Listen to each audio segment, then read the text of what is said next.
মোড়ের চায়ের দোকানে আসি, হঠাৎ ষাটঊর্ধ্ব একজন মহিলা বাজান বলে পেছন থেকে ডাক দিলেন। তাকে দেখে খুব ক্লান্ত লাগছিল।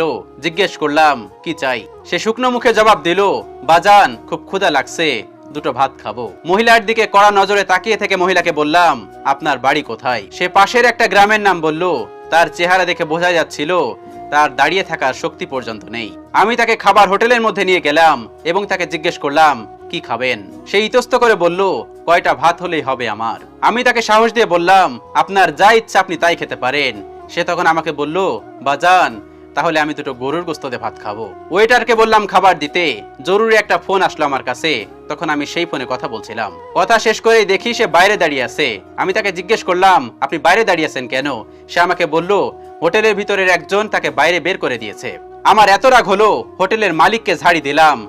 তারপর একটা স্পেশাল টেবিলে এনে তাকে আমি বসালাম। খাবার আসার পর যেন খাবারের উপর হামলা